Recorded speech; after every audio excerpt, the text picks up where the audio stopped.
الحمد لله نحمده ونستعينه ونستغفره ونؤمن به ونتوكل عليه ونعوذ بالله من شرور أنفسنا ومن سيئات أعمالنا من يهده الله فلا مضل له ومن يضلله فلا هادي له ونشهد أن لا إله إلا الله وحده لا شريك له ونشهد أن سيدنا وسندنا ومولانا محمدا عبده ورسوله صلى الله تعالى عليه وعلى آله وأصحابه أجمعين. أما بعد فأعوذ بالله من الشيطان الرجيم. بسم الله الرحمن الرحيم. ولقد آتينا لقمان الحكمة أن اشكر لله ومن يشكر فإنما يشكر لنفسه ومن كفر فإن الله غني حميد.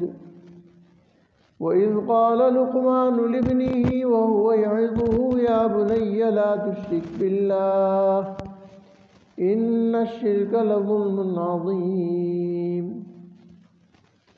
صدق اللہ العظیم. عزیزان محترم، تعلیم و تربیت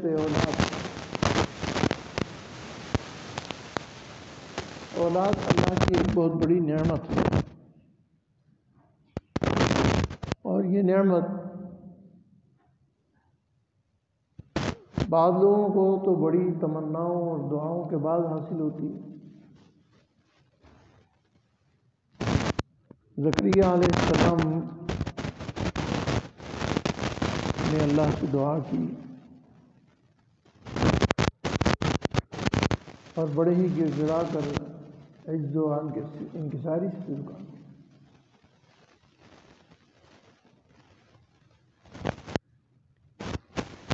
سورہ مریم ان کا قصہ مذکور ہے. بسم اللہ الرحمن الرحیم. کافہا یا عین صاد.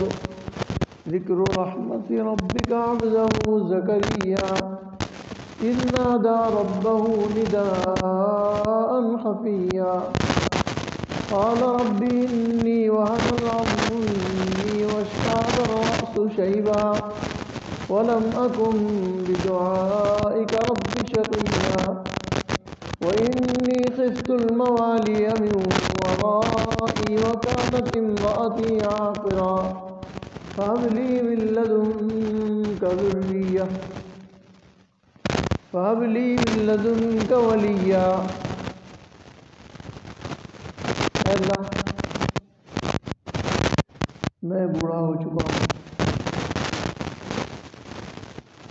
اور انہوں نے جو پکارا ہے وہ پکارنے کا انداز بڑا خوبصورت ہے. اذ نادى ربه نداء خفيا. نداء خفی اللہ کے سامنے ما بین العبد والمعبود.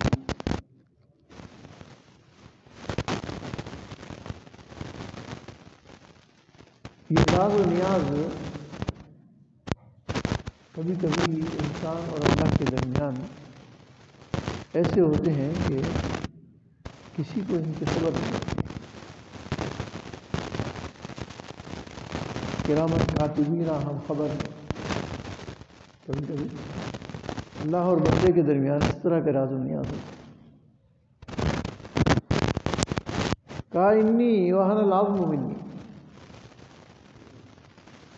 میں بڑھاپے کی اس حد کو پہنچ گیا ہوں کہ وہن العظم منی، میری ہڈیاں جو ہیں ان کا گودا بھی پگھل گیا، ختم ہو گیا. سر میرا واشتعل الرأس،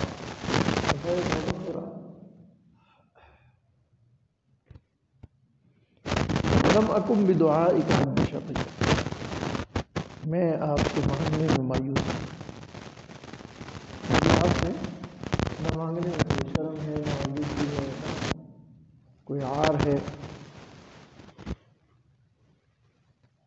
انی خفت الموالی من ورائی، مجھے اپنے خاندان کا خوف ہے، اپنے اعزاء و اقارب کا خوف ہے، جو مشن میں لے کر چل رہا ہوں وہ مشن مجروح نہ ہو جائے، جو مقصد میں لے کر چل رہا ہوں، جو میں کام کر رہا ہوں، جو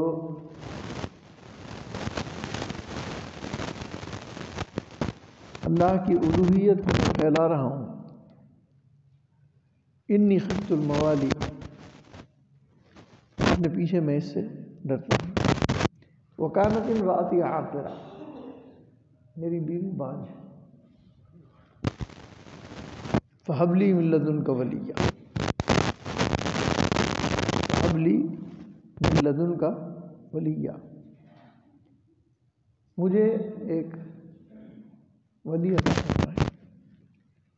فہب لی من لدنک ولدا نہیں کہا، فہب لی من لدنک ولدا نہیں کہا، فہب لی من لدنک ولیہ یرثنی و یرث من آل یعقوب، جو میرے اور آل یعقوب کی وراثت کو لے کر چلے۔ وارث صاحب رحمۃ اللہ علیہ نے اس کے اوپر احکام القرآن میں بڑی تفصیلی بحث کی ہے۔ فرماتے ہیں یرثنی و یرث من آل یعقوب سے وراثت مالی مراد نہیں ہے، انبیاء کا مال وراثت نہیں ہوتا، نہ ان کے پاس مال ہوتا ہے اور نہ وہ وراثت میں تقسیم ہوتا ہے۔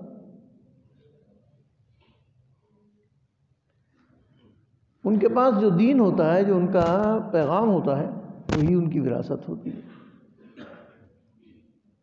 یرثنی و یرث من آل یعقوب، چنانچہ اللہ تعالیٰ نے پھر خوشخبری سنائی، بات لمبی ہے، فبشرنا، اور اس کے ساتھ ساتھ پھر ایک اور بات بھی کی کہ ہم بیٹا دیں گے اور اس کا نام بھی یحییٰ رکھنا، اسمہ یحییٰ، لم نجعل لہ من قبل سمیہ، آج سے پہلے یہ نام کسی طرح۔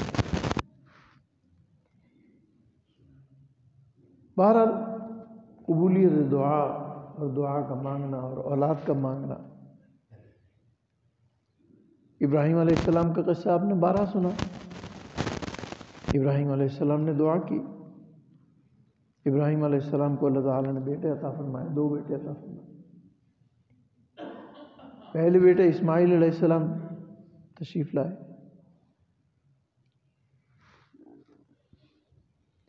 اور ان کی تشریف آوری کے بعد آزمائش بھی آئی۔ پہلی آزمائش تو یہ آئی کہ جب اللہ نے بیٹا عطا فرما دیا تو حکم دیا کہ ان کو لے جا کے بے آب و گیاہ زمین میں چھوڑ دو۔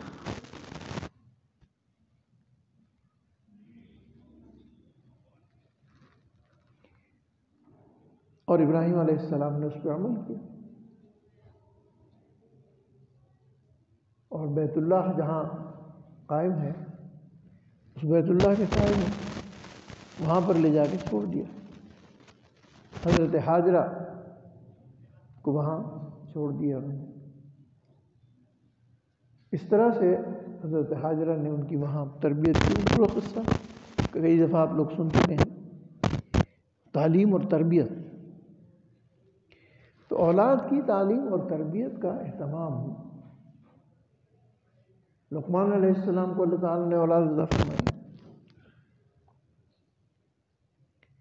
انہوں نے اپنی اولاد کو جو نصیحتیں کی سورہ لقمان میں موجود ہیں، اور ان نصائح میں سب سے پہلے جس بات کا ذکر کیا وہ ایمان اور عقیدے کی بات ہے۔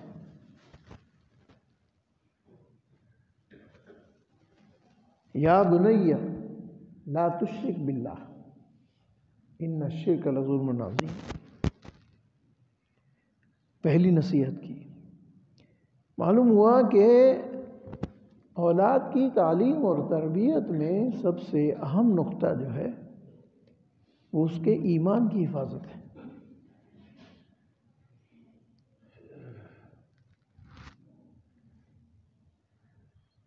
ایمان بہت بڑی نعمت ہے اور اس کی حفاظت بہت مشکل ہے۔ اس کے ڈاکو ہر جگہ موجود ہیں۔ سب سے پہلے تو نفس امارہ موجود ہے، نفس لوامہ موجود ہے، اور پھر یہ بھی اللہ کی نعمت ہے کہ نفس مطمئنہ بھی موجود ہے۔ تو یہ نفوس اللہ نے عطا فرمائے ہیں۔ تو تربیت اولاد میں ایمان کی حفاظت، ایمان بہت بڑی نعمت ہے، اور ایمان کی حفاظت بہت مشکل چیز ہے۔ وہ بغیر تربیت کے اور بغیر تعلیم کے اور بغیر سیکھے نہیں آئے گا۔ خود بھی سیکھنا پڑے گا اور دوسروں کو بھی سکھانا پڑے گا کہ ایمان کے بنیادی تقاضے کیا ہیں۔ ایمان کے بنیادی تقاضے کیا ہیں؟ اللہ کی صفات پر ایمان کامل، اللہ کی الوہیت پر ایمان کامل، اس کی وحدانیت پر ایمان کامل،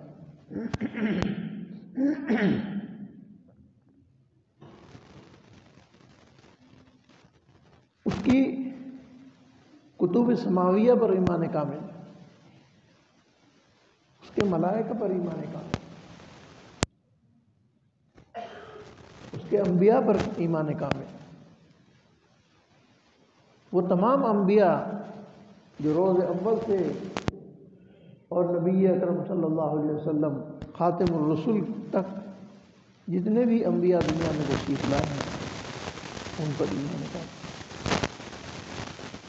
ان کے نام قرآن میں ہے یا نہیں، ہمیں معلوم ہے یا نہیں، ان سب پر ایمان کامل۔ اور مسلمانوں کی یہی سب سے بڑی نعمت ہے اور یہی سب سے بڑا اعزاز ہے کہ مسلمان تمام انبیاء اور رسل پر ایمان کامل رکھتا ہے۔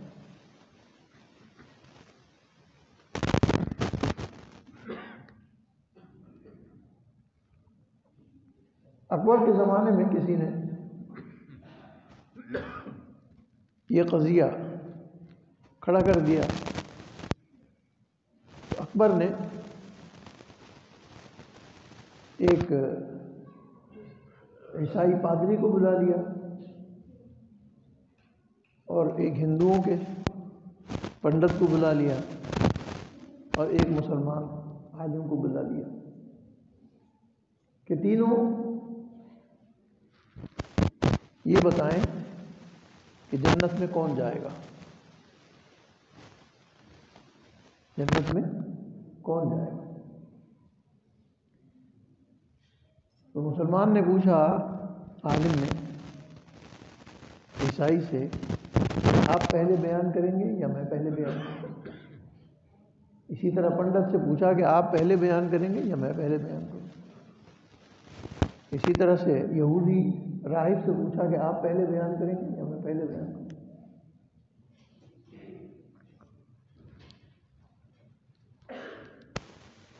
تو ان سب نے کہا کہ نہیں، آپ پہلے بیان کریں۔ انہوں نے کہا کہ پہلی بات تو یہ ہے کہ اس کائنات کا خالق اللہ ہے اور وہ واحد و یکتا ہے، لہذا جو اس کے ساتھ کسی کو شریک قرار دیتا ہے وہ مشرک ہے، وہ کافر ہے، وہ جنت میں نہیں جائے گا۔ ان اللہ لا یغفر ان یشرک بہ ویغفر ما دون ذلک۔ اللہ تعالیٰ سب کچھ بخش دیں گے، ساری چیزیں معاف کر دیں گے، لیکن شرک معاف نہیں کریں گے۔ ان اللہ لا یغفر ان یشرک بہ، اس کے ساتھ جب شرک کیا جائے گا تو یہی وجہ تھی لقمان علیہ السلام نے پہلا عقیدہ یہ بیان کیا کہ لا تشرک باللہ، شرک نہ کریں. تو پنڈت صاحب تو پہلے ہی فارغ ہو گئے. اس کے بعد انہوں نے کہا کہ مسلمانوں کا عقیدہ یہ ہے کہ وہ تمام انبیاء پر ایمان رکھتے ہیں. اگر یہود اپنے عقیدے کے مطابق حضرت موسیٰ علیہ السلام پر ایمان رکھتے ہیں اور موسیٰ علیہ السلام کے ایمان کی وجہ سے یہود یہ دعویٰ کرتے ہیں کہ ہم جنت میں جائیں گے، تو مسلمان ان کے ساتھ اس دعوے میں شریک ہیں. وہ بھی موسیٰ علیہ السلام پر ایمان رکھتے ہیں اور موسیٰ علیہ السلام کی دعوت کو حق تسلیم کرتے ہیں. تو موسیٰ علیہ السلام، ان کی قوم اگر جنت میں جائے گی تو جیسے ان کے سابق متبعین جنت میں جائیں گے، ہم موجودہ متبعین بھی جنت میں جائیں گے. ہمارا تو کوئی اشکال نہیں. عیسیٰ علیہ السلام اللہ کے نبی ہیں، عیسائی حضرات ان کے اوپر ایمان رکھتے ہیں. تو اگر عیسیٰ علیہ السلام کی نبوت پر ایمان رکھنے کی وجہ سے عیسائی جنت میں جائیں گے، تو ہم بھی عیسیٰ علیہ السلام پر ایمان رکھتے ہیں. تو جو متبع ہوگا وہ ان کے ساتھ جائے گا. تو عیسیٰ علیہ السلام کے پیروکار اگر جنت میں جائیں گے تو ہم بھی جنت میں جائیں گے. اور ہمارا معاملہ یہ ہے کہ ہم رسول اللہ صلی اللہ علیہ وسلم خاتم النبیین پر ایمان رکھتے ہیں. اور جو لوگ خاتم النبیین پر ایمان نہیں رکھتے ہیں وہ جنت میں جائیں گے نہیں، کیونکہ وہ تفریق کرتے ہیں انبیاء میں. اور ہم لا نفرق بین احد من رسلہ، ہم کوئی تفریق نہیں کرتے. ہم عیسیٰ علیہ السلام کی بھی عظمت کے قائل ہیں، موسیٰ علیہ السلام کی بھی عظمت کے قائل ہیں، ان کی نبوت کے بھی قائل ہیں، ان کی نبوت کے بھی قائل ہیں. ان کی لائی ہوئی کتاب پر بھی ایمان رکھتے ہیں، ان کی لائی ہوئی کتاب پر بھی ایمان رکھتے ہیں. تو ہمارا ایمان کامل ہے یا ان کا ایمان کامل ہے؟ ہمارا ایمان کامل ہے، کیونکہ ہمارا ایمان جو ہے وہ جامع ہے سارے مذاہب کو، تمام ادیان کو. تو ہمارا ایمان کامل ہوگا. ظاہر ہے جس کے ایمان میں ساری چیزیں جمع ہوں گی اس کا ایمان مضبوط اور کامل ہوگا. اس کے بعد کوئی ان کے سامنے بولا دوسرے پنڈت حضرات، جو دوسرے حضرات تھے. خیر بات اس پر چل رہی تھی کہ ایمان کی حفاظت، ایمان کی حفاظت، اور ایمان کی حفاظت کے لیے تعلیم اور تربیت کا اہتمام، اولاد کی تعلیم اور تربیت کا اہتمام. اور یہ سکھانے سے آئے گا، ویسے ہی نہیں آ جائے گا. اگر آپ یہ سمجھتے ہیں کہ اولاد کو بس تعلیمی ادارے میں داخل ہو کر آپ فارغ ہو گئے ہیں تو آپ اپنی ذمہ داری نہیں ادا کر رہے. آپ کی ذمہ داری اس کے ایمان کی حفاظت کے ساتھ ساتھ اس کے ایمان کی تعلیم اور تربیت کا اہتمام ہے، اور وہ تمام چیزیں سکھانے کی بھی ضرورت ہے. کلکم راع وکلکم مسئول عن رعیتہ، ان میں سے ہر آدمی جو ہے وہ راعی ہے اور وہ تربیت کا ذمہ دار ہے اور وہ مسئول ہے. اگر اولاد کی وجہ سے مراتب حاصل ہوں گے، اگر اولاد کی وجہ سے درجات حاصل ہوں گے، تو اولاد کی وجہ سے گرفت نہیں ہوگی، گرفت بھی ہوگی. جب اس کے اعمال صدقہ جاریہ بنتے ہیں، جب اس کے اعمال سے درجات بلند ہوتے ہیں، جب اس کا کیا ہوا کام کا اجر و ثواب اس کے والدین کو ملتا ہے، تو اس کی خطاؤں کا بھی حساب کلکم راع وکلکم مسئول عن رعیتہ. تو تربیت اولاد کے لیے تعلیم کا اہتمام کرنا بہت ضروری ہے. اور اس تعلیم کے لیے اہم بات یہ ہے کہ اپنی اولاد کو دین سے جوڑنے کے لیے مرکز دین سے جوڑیے. دین کا مرکز قرآن ہے، قرآنی تعلیمات دین کا مرکز ہے. رسول اللہ صلی اللہ علیہ وسلم نے فرمایا ترکت فیکم امرین، میں دو چیزیں چھوڑ کر جا رہا ہوں، کتاب اللہ و سنت رسولی، اللہ کی کتاب اور اللہ کے رسول کی سنت. اگر تم نے ان کو پابندی سے سنبھالے رکھا اور اٹھائے رکھا اور اس کا اہتمام کیے رکھا اور اس کی تعلیم اور تربیت کا اہتمام کیا اور اس کا انتظام کیا کہ اولاد کو قرآن کی تعلیم دی اور سنت کی تعلیم دی اور ان کو بتایا کہ سنت رسول اللہ یہ ہے،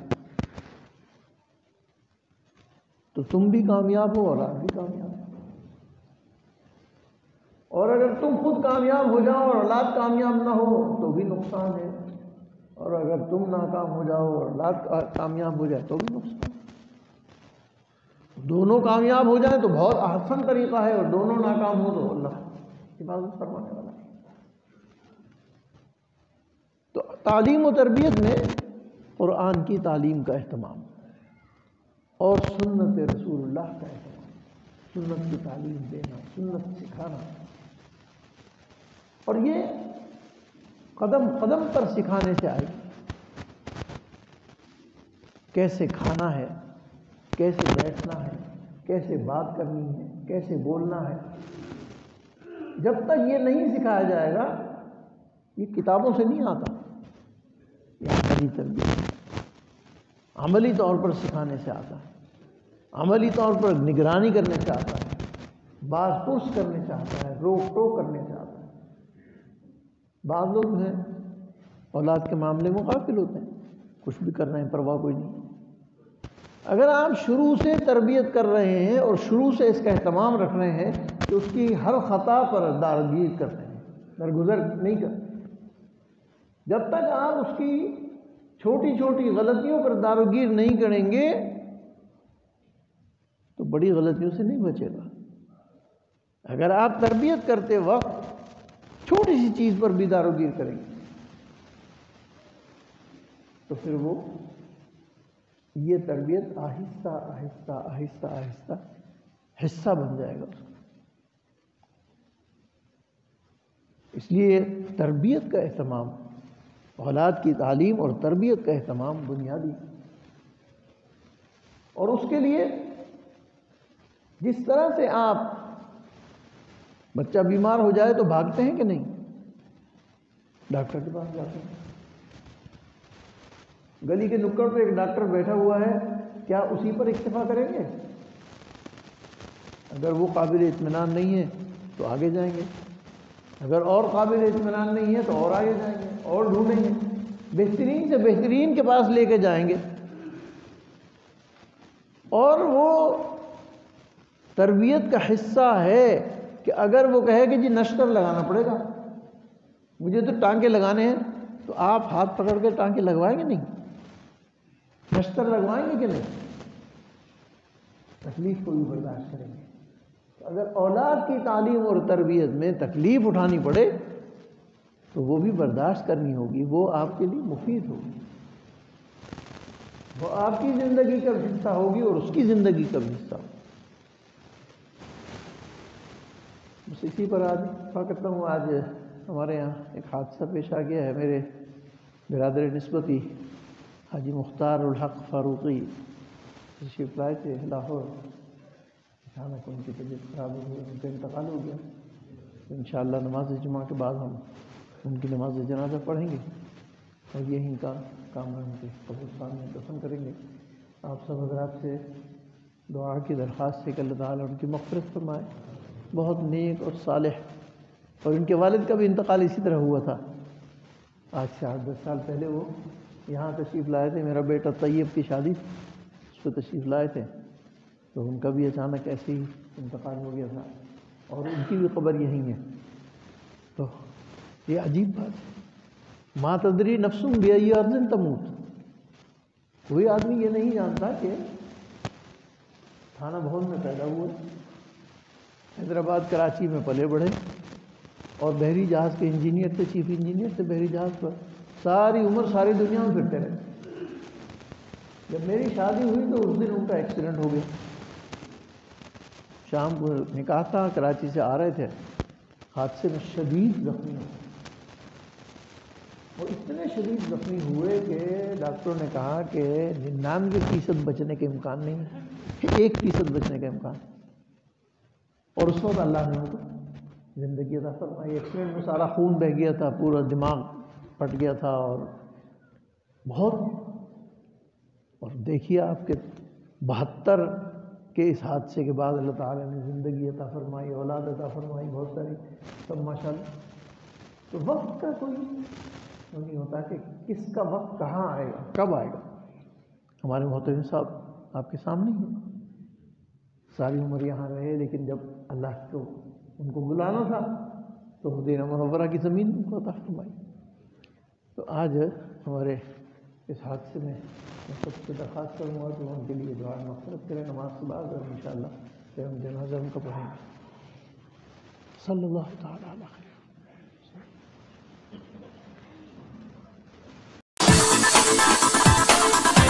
وسلم۔